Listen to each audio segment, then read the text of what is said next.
और सबसे पहले बात करेंगे बापू की 150वीं जयंती की।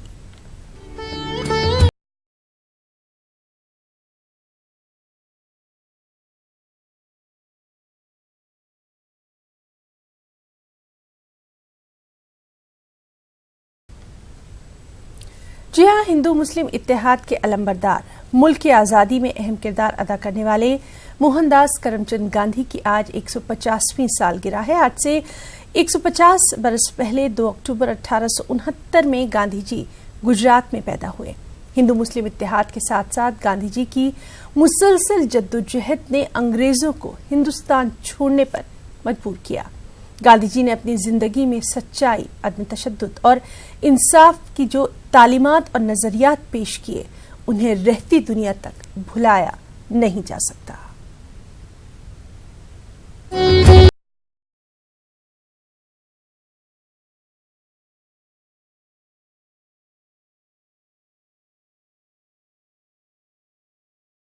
मुल्क महात्मा गांधी की 150वीं सालगिरह मना रहा है।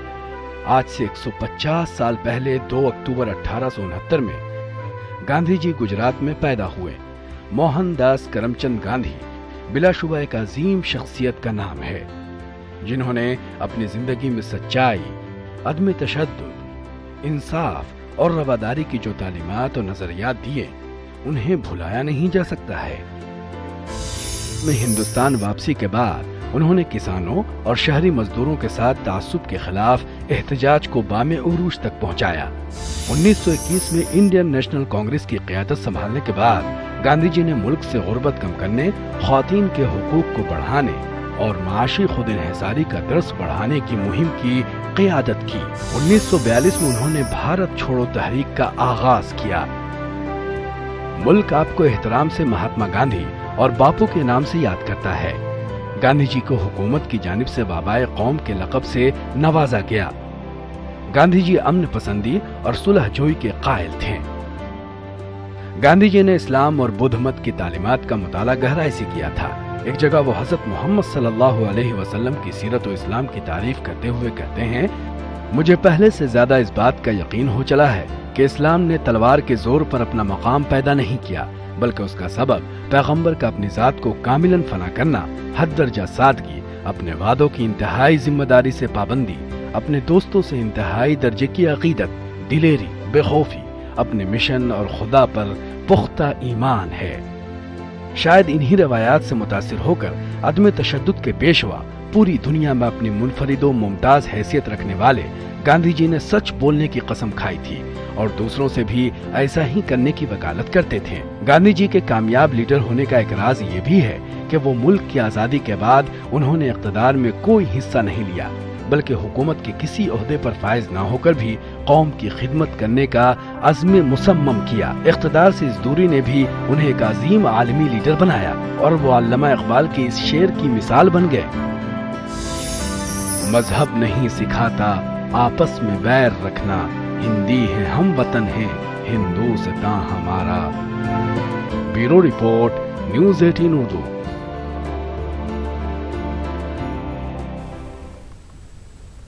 जी हां, आज बाबा कौम महात्मा गांधी की 150वीं जयंती मनाई जा रही है। मुल्क और बैरून मुल्क में आज के दिन मुख्तलिफ प्रोग्राम मुनक़िद किए जाते हैं। गांधी जयंती के मौके पर उनकी समाधि स्थल राज घाट पर प्रार्थना सभा का इनेकाद किया जाता है, जहां कांग्रेस की अबूरी सदर सोनिया गांधी, साबिक़ वज़ीर-ए-आज़म डॉक्टर मनमोहन सिंह ने आज उन्हें ख़िराज अक़ीदत पेश किया। वहीं बीजेपी के कारगुजार सदर जेपी नड्डा और मरकजी वजीर पीयूष गोयल ने भी समाधि पर गुलहाए अक़ीदत पेश किए। महात्मा गांधी के सियासी नजरियात, फलसफियाना ख्यालात और अदम तशद्दुद पर मबनी नजरिया हयात ने उन्हें हमेशा के लिए जावेदा बना दिया। महात्मा गांधी ने हिंदुस्तान के रोशन मुस्तक़बिल के लिए हिंदू मुस्लिम इत्तेहाद पर जोर दिया और कई इक़दाम उठाए। जंग आज़ादी में गांधी जी के नजरियात और ख्यालात ने दुनिया को उनका हमनवा कर दिया। उन्होंने हमेशा जान लेने के बजाय कौम के अंदर जान देने की कुव्वत पैदा की। जुल्म का मुकाबला असलहे के बजाय अदम तशद्दुद से करने की हमेशा तलकीन की।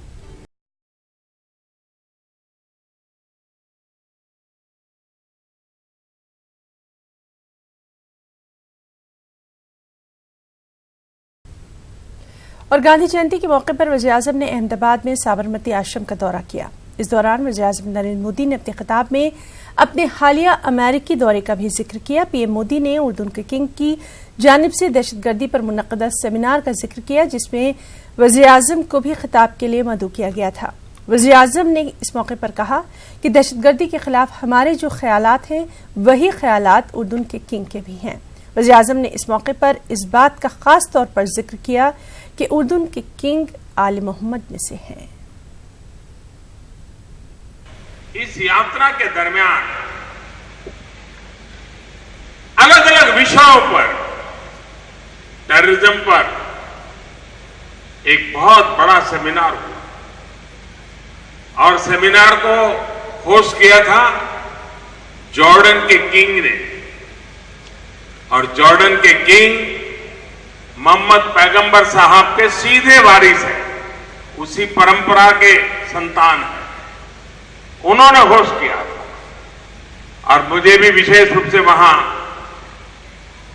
वक्तव्य देने के लिए निमंत्रित किया गया था।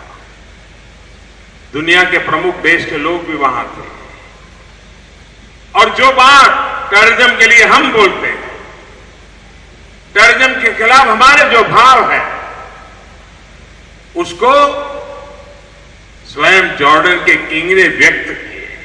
परंपरा में उसी परिवार से संतान ने उसी विचारों को व्यक्त किया।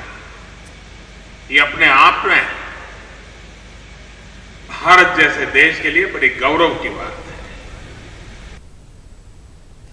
और बाबा कौम महात्मा गांधी का जामिया मिलिया इस्लामिया से भी अटूट रिश्ता रहा है। गांधी जी को जामिया के बानियों में शुमार किया जाता रहा है। यही वजह है कि गांधी जयंती के मौके पर जामिया बाबा कौम को बेहतरीन खराज अकीदत पेश करता है।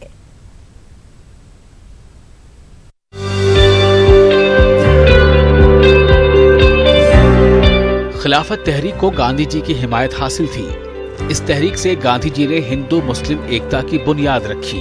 इसके बाद क्विट इंडिया मूवमेंट यानी भारत छोड़ो आंदोलन की शुरुआत होती है।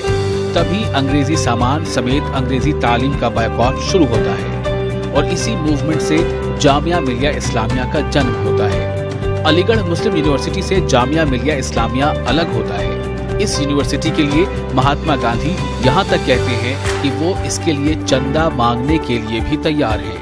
तो जामिया के संस्थापकों के साथ उनका बहुत अच्छा संबंध रहा।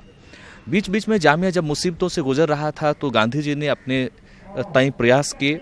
जामिया जब एक किस्म के फाइनेंशियल क्राइसिस को फेस कर रहा था तो उन्होंने कहा कि अगर ज़रूरत हो तो मैं इसके लिए बाकायदा कटोरा लेकर के भीख मांगूंगा, आपको घबराने की ज़रूरत नहीं है। जामिया में गांधी जी के नज़रियात और तालीमात के फ़रोग के लिए हर मुमकिन कोशिश की जाती है। हिंदू मुस्लिम यकजहती के लिए बाबा कौम की कोशिशों को जामिया ने हमेशा सलाम किया है। माइनॉरिटी की बात रही तो गांधी जी माइनॉरिटी और मेजॉरिटी के खेल से ऊपर थे। जो आज हम पूरे मुल्क में देख रहे हैं, मेजॉरिटी और माइनॉरिटी का सियासी खेल, इससे ऊपर थे। चूँकि उनकी जो हैसियत थी वो इनमें हम कैद नहीं कर सकते कि वो माइनॉरिटी या मेजॉरिटी, उनके लिए तमाम हिंदुस्तानी, जब इस लिहाज से कभी कभी माइनॉरिटी के फेवर में ज़्यादा नज़र आते हैं। शायद यही वजह है कि कुछ लोग जो इस वक्त सियासत में फिर लगे हुए हैं वो गांधी जी को पसंद नहीं करते हैं। लेकिन जहाँ तक हिंदुस्तानी मुसलमानों का मामला है, मुझे नहीं लगता कि कोई भी गांधी जी की इज्जत में कमी करता हो या गांधी जी के कद को नीचा करने की कोशिश करता हो। गांधी जी ने शुरू ही से खवातीन को मर्दों के बराबर मौका दिया। यही वजह है कि मुस्लिम खवातीन ने भी तहरीक आज़ादी में गांधी जी का पूरा साथ दिया। गांधी जी ने हमेशा अपनी मूवमेंट जो चलाई उसमें हमेशा उन्होंने मर्दों के साथ साथ औरतों को शाना बशाना रखा। मैं आपको वक्त कम है इसलिए दो एक एग्ज़ाम्पल्स ही देती हूँ। एक तो एग्ज़ाम्पल देती हूँ, एक काफ़ी मशहूर थी, अब तो सब भूल गए उनको, रेहाना तैयब जी, जो उनके शाना बशाना रही। मैं एक बहुत हम्बल औरत का एग्ज़ाम्पल देती हूँ। वो एक जुलाहन थी। जुलाहा समझते हैं आप? जुलाहन थी और वो पानीपत की जुलाहन थी जिसका नाम था हकीमन और हक्को कहलाती थी। वो जब अली बरादरान के साथ जब गांधी जी पानीपत आए तो वो उनसे इतनी बिल्कुल बेपढ़ी लिखी थी, बड़ी स्ट्रॉन्ग थी और बहुत गरीब थी। इतनी इम्प्रेस हो गई वो उनसे, इतना उस पर असर हुआ कि वो बकौल उसके हम तो खिलाफती हो गए। तो गांधी में फेमिनिज़म बहुत था।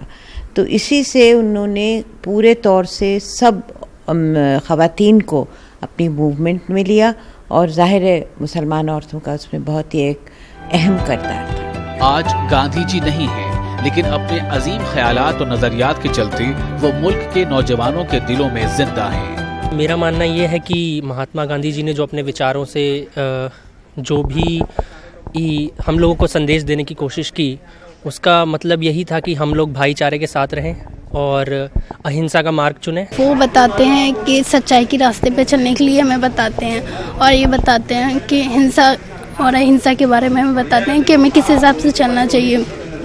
हिंसा और अहिंसा के रास्ते पे, सच्चाई के रास्ते पे चलने की सीख देते हैं कि कोई भी हो लेकिन हमें सच्चाई के रास्ते पे चलना चाहिए, यही सब बताते हैं। मुल्क आज बाबाए कौम महात्मा गांधी की 150वीं सालगिरह मना रहा है। सालगिरह पर प्रोग्राम का इनेकाद करना या कोई तहरीक शुरू करना गांधी जयंती का असल मकसद नहीं है, बल्कि हिंदुस्तान को गांधी के ख्वाबों का हिंदुस्तान बनाना गांधी जी को असल खिराज अकीदत है।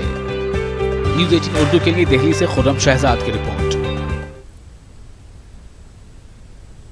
और वहीं गांधी जयंती पर जामिया मिलिया इस्लामिया में एक नुमाइश का इनेकाद किया गया है। नुमाइश 12 अक्टूबर तक चलेगी। इस नुमाइश में गांधी जी की नायाब तस्वीरों के अलावा जामिया मिलिया इस्लामिया के साबिक vice chancellor doctor M.A. Ansari और उनकी बेटी जोहरा अंसारी को लिखे गए खत भी शामिल है, जो कि उर्दू और अंग्रेजी में लिखे गए थे।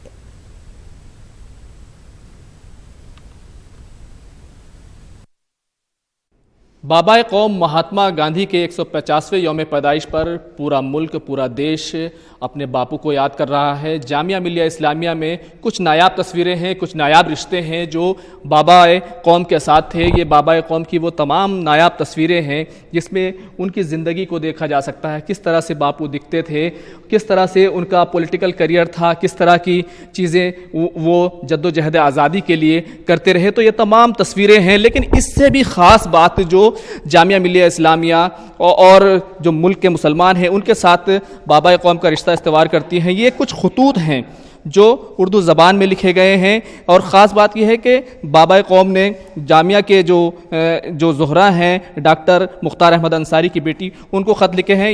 किस तरह के ख़त हैं ये जानने की कोशिश करेंगे। हमारे साथ जामिया मिलिया इस्लामिया के प्यारो अजीम साहब हैं। अजीम साहब, किस तरह के ख़त हैं ये?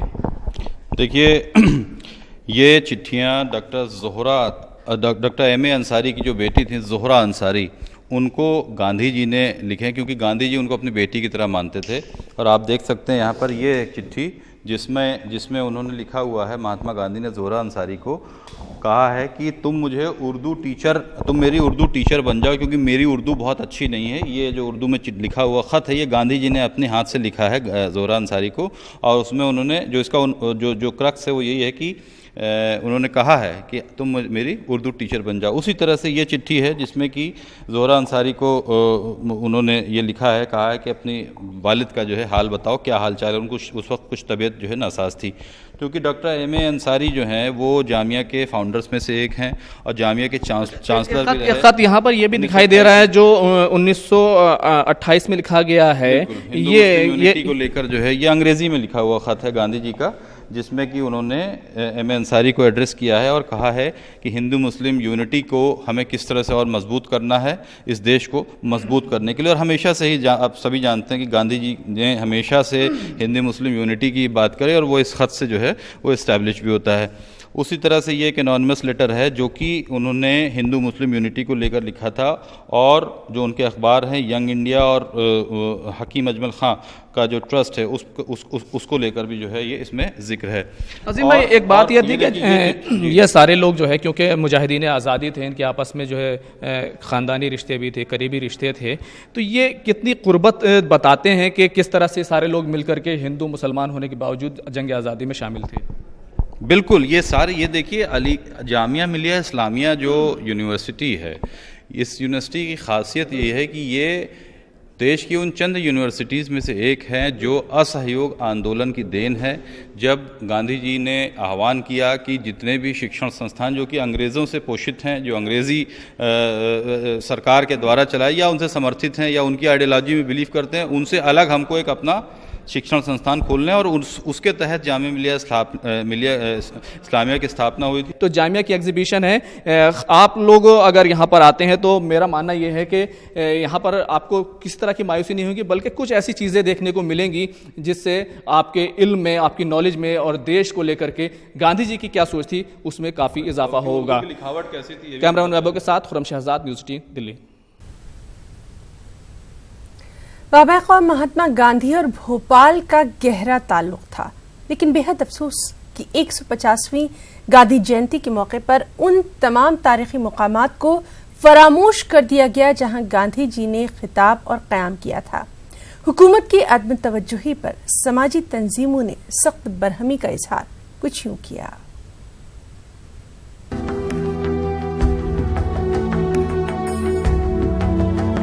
गांधी जी का भोपाल से गहरा ताल्लुक था।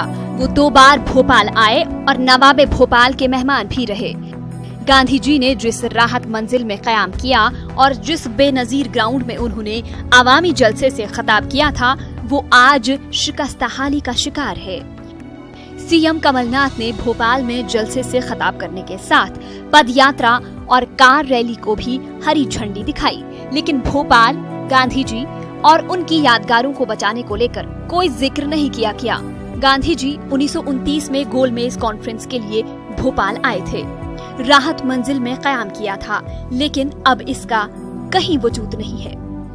असल उनको उनकी इज्जत और उनके एहतराम और का मकसद ये है कि उनकी जो तालीमात हैं उस पर अमल करें। उनकी तालीमात में सबसे पहली तालीम जो उन्होंने दी वो है तालीम पढ़ाई के लिए दी। वो जब साउथ अफ्रीका से हिंदुस्तान आए और आने के बाद गुजरात में सूरत के अंदर मोटा वरोज जो जगह है वहाँ पे उन्होंने एक मदरसा इस्लामिया का एक क़याम किया, क़याम अमल में आया। उनके ज़रिए से उन्होंने उस मदरसा इस्लामिया को कायम किया जो आज तक कायम है और जिसके अंदर हिंदू और मुसलमान सभी मज़ाहिब के लोग पढ़ रहे हैं। तो आज मेरा सवाल उन लोगों से है कि हम गांधी को मानने वाले लोग हैं, गांधी जी ने हमारे लिए कुर्बानी दी, इस मुल्क के लिए कुर्बानी दी, हम मदरसों को आज इतनी बुरी निगाह से क्यों देख रहे हैं? मदरसों को आज भी निशाना बनाया जा रहा है, मदारिस को आज भी टारगेट किया जा रहा है। जिस मदरसे की बुनियाद रखने वाले गांधी जी थे। आने वाली नस्लों को अगर हम बताएंगे कि गांधी जी हमारे लिए क्या हैसियत रखते थे, उनका क्या मुकाम था, तो जो उनकी यादगारें थी उसको तो हमने सहज के रखा ही नहीं। आप देखिए भोपाल शहर के अंदर गांधी जी तशरीफ लाए और यहाँ पर उनकी कुछ यादगारें हैं, राहत मंजिल है या बेनज़ीर ग्राउंड है। आज वो कितनी शिकस्ता हालत में है कि उसकी तरफ हुकूमत की कोई तवज्जो नहीं है। तो मैं ये कहना चाहूँगा कि हुकूमत को उस तरफ तवज्जो करना चाहिए। समाजी तंजीमें चाहती हैं कि हुकूमत गांधी जी के नजरियात अदम तशद्दुद को लेकर अमली इक़दामात करे और उन मकामात की तज़यीनकारी की जाए जिन्हें गांधी जी के कदम लेने की सआदत हासिल हुई है। न्यूज़ 18 उर्दू के लिए भोपाल से मेहताब आलम की रिपोर्ट। 2 अक्टूबर को मुल्क भर में स्वच्छ भारत अभियान मनाया जा रहा है। स्वच्छता के लिए शोर बेदारी प्रोग्रामों का इनेकाद भी किया जा रहा है, लेकिन क्या वाकई तौर पर स्वच्छता मिशन फील्ड में कामयाब हो रहा है? इसका गुलबर्गा में जायजा लिया हमारे साथी जवाद मीर ने।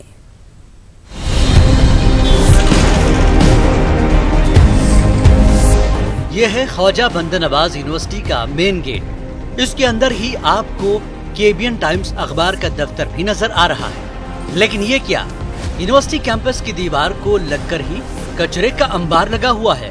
सड़क पर कचरा बिखरा पड़ा है। 2 अक्टूबर गांधी जयंती स्वच्छ भारत अभियान का असर यहाँ तो कुछ भी दिखाई नहीं दे रहा है। आगे बढ़ते हैं, कुछ और इलाकों का दौरा करते हैं, देखते हैं वहाँ क्या सूरत हाल है। ये देखिए, ये है फिरोज शाह बहमनी चौक। यहाँ भी खूबसूरत नजारा आपका इस्तकबाल कर रहा है। इसके करीब ही कई अस्पताल भी हैं।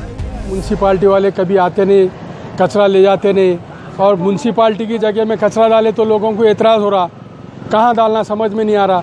और वो गार्बेज लेने वाला जो है ना एक दिन आता, 8 दिन नहीं आता घर पे, और पूरा रोड का पानी जो है ना, नाली का पानी पूरा रोड पे आ रहा। ड्रेन छोटी हो गई और जो है ना रोड पे आके जो ना पूरा लोगों के कपड़े ख़राब हो जा रहे पूरे। बारिश में तो इतनी परेशानी आती है, इधर लोगों को परेशानी, लोग बांस मारते रहते, तो बारिश में कचरा भीग के बांस मारते रहते, परेशानी रोजाना। मस्जिद है नज़दीक में, फिर भी ये लोग सुनते नहीं। जाके ऑपरेशन कंप्लीट करेंगे तो ये लोग जल्दी नहीं आते। ये लोग यूं तो गुलबर्गा में 55 बल्दी वार्ड्स हैं। हमने वार्ड्स नहीं बल्कि सिर्फ 2-1 मोहल्लों संतराश वाड़ी, मोमिनपुरा, महबूब नगर के कुछ मकामात का दौरा किया तो स्वच्छ भारत अभियान की असल तस्वीर सामने आ गई। कई मकामात पर ऐसी गंदगी है कि इंसानों का वहां से गुजरना मुहाल है। मजहबी इबादतगाहों और तालीमी इदारों के पास भी साफ सफाई का कोई इंतजाम नहीं। गंदगी ही गंदगी है। हर जगह गंदगी के ढेर पर आवारा जानवर नजर आ रहे हैं। कुछ इलाकों को अगर छोड़ दिया जाए तो पूरे शहर गुलबर्गा में कई मकामात पर आपको गंदगी के ऐसे कई ढेर थोड़े फासले पर बड़ी मिकदार में। लंदन हाई कोर्ट ने 70 साल पुराने एक मुकदमे का फैसला हिंदुस्तान के हक में किया है।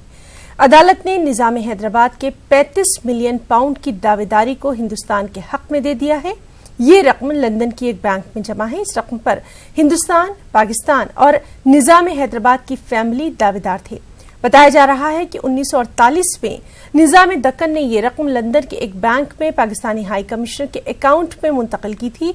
रकम जमा करने के एक हफ्ते बाद ही हैदराबाद का इंडियन यूनियन में इंजमाम किया गया। इस मुकदमे के 120 दावेदार हैं। और वहीं लंदन हाई कोर्ट के इस फैसले से निजाम मीर उस्मान अली खान के वारिसैन में खुशी की लहर देखी जा रही है। केस में फरीक रहे नवाब मीर नजफ अली खान से खास बातचीत की हमारे साथी अनीसुर रहमान ने। लगातार 70 साल की जिद्दोजहद के बाद आखिरकार हिंदुस्तान ने नवाब मीर उस्मान अली खान के जो फंड्स थे इंग्लैंड की बैंक में, उसका केस जीता है। इस सिलसिले में बात करने के लिए मेरे साथ मौजूद हैं निज़ाम मीर उस्मान अली खान के वारिसीन में से एक जनाब नवाब मीर नजफ अली खान साहब। आइए बात करते हैं उनके लिए ये लम्हात कितने अहम हैं। सर, केस का फैसला आ चुका है, ये किस तरह का फैसला है, थोड़ा हमें ब्रीफिंगली बताएं। देखिए, जो भी फैसला आया है हम उसका अल्लाह ताला से शुक्र अदा करते हैं।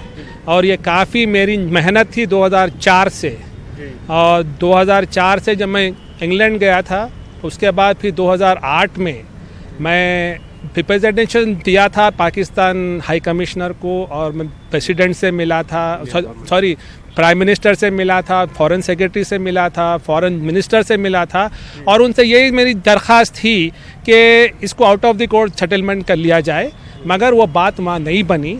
और 2013 में पाकिस्तान अपने जो भी था उनका क्लेम उन्होंने कोर्ट को गया था, उसके बाद हमने भी पार्टी बनी उसमें। सर, ये जो केस था आप लोगों ने हुकूमत हिंद के साथ मिल के लड़ा था, तो ये क्या जीत कितनी बड़ी है, क्या समझते हैं आप? देखिए, मेरे ये जीत तो इतनी बड़ी है। पहली बात तो मैं इंडियन हूँ, अल्लाह का करम है, अल्लाह ताला मेरे को यहाँ इस सरजमीन पर पैदा करा है और मेरे साथ पुश इस सरजमीन पे है, और मैं खुशी इस बात की है कि मैं इंडिया के साथ हूँ ये जजमेंट में। सर, ये कहा जा रहा है कि जो निज़ाम के वारिसीन हैं उसमें भी जो है कई फरीक़ैन हैं, तो कितने लोग हैं इनमें कुल मिला के, ये बताएं। देखिए, ये मतरूका के शक्ल में है ये चीज़। जो भी क्लेम करे हैं वहाँ उनका इसमें इंटरेस्ट रहेगा, और जो नहीं करे हैं वो खुद अपना क्लेम करना चाहिए। सर, ये जो अभी जो केस हुआ है, ये जो फैसला आया है, ये कौन सी अदालत में आया? ये क्या ये हाई कोर्ट थी या सुप्रीम कोर्ट थी? ये लंदन हाई कोर्ट में आया सर, ये लंदन हाई कोर्ट में आया है। और हम जस्टिस मार्कस स्मिथ का शुक्र अदा करते हैं दिलो दिल से कि एक बोल्ड जजमेंट था ये। तो आप क्या समझते हैं इसके बाद पाकिस्तान की क्या कोशिश रहेगी, क्या कुछ अंदाज़ा है आपको? देखिए सर, पाकिस्तान की जो भी कोशिश है वो तो आने वाले दिन में बताएगा। उनके पास 4 हफ्तों का टाइम है। अब उनका क्या लाइन ऑफ एक्शन रहता, आप उनसे ही बात करिए इस ताल्लुक से। बेहद शुक्रिया साहब, बहुत बहुत मुबारक। नाजरीन, बात कर रहे थे मीर नजफ अली खान साहब से, जो बहुत खुश हैं, निज़ाम के वारिसीन में से एक हैं। हिंदुस्तान ने केस जीता है पाकिस्तान के ख़िलाफ़। 1 मिलियन पाउंड की रकम थी जो बढ़ते हुए तकरीबन 35 मिलियन पाउंड हो चुकी है। हिंदुस्तान ने केस जीता है, बहुत खुश हैं निज़ाम के वारिसीन। कैमरामैन श्रीनिवास के साथ मैं अनीसुर रहमान, न्यूज़ 18 हैदराबाद। न्यूज़ 18 उर्दू की खबर ने एक बार फिर अपना असर दिखाया। MP वक्फ बोर्ड की जमीनों को साबिका शिवराज सिंह हुकूमत में सरकारी जमीन के तौर पर इंदराज करने को लेकर न्यूज़ 18 उर्दू की खबर को कमलनाथ हुकूमत ने संजीदगी से लिया। बोर्ड के 18,000 इमलाक रेवेन्यू रिकॉर्ड से निकालकर MP वक्फ बोर्ड को वापस करने और रिकॉर्ड को दुरुस्त करने को लेकर वजारत अक़लियती फलाह व बहबूद ने सभी आला हुक्काम की मीटिंग तलब की। मीटिंग का इनेकाद 3 अक्टूबर को 3 बजे भोपाल वल्लभ भवन में किया जाएगा। उसको लेकर 3 तारीख को 3 बजे मेरे चैम्बर में वल्लभ भवन में PS रेवेन्यू, PS अल्पसंख्यक कल्याण विभाग, वक्फ बोर्ड के जिम्मेदार, इन सब की एक मीटिंग है। उस मीटिंग में पॉलिसी बनाई जाएगी कि जहाँ जो वक्फिया प्रॉपर्टी हो उनको जो उन्होंने सरकारी लिख दिया उसको कैसे दुरुस्त करेंगे और कितने में दुरुस्त करेंगे। प्रॉपर्टी के जो मसाजिद लिखी होगी उसका भी टोटल वहाँ जो मतलब 10 बाई 10 की भी वक्फ बोर्ड की ज़मीन है, चाहे वो मस्जिद हो, मदार हो, मदरसा हो या किसी और काम के लिए हो, उसमें जहाँ भी उन्होंने लिख दिया उसको ठीक कराने का प्रयास करें। इस बुलेटिन में फिलहाल इतना ही। आदाब।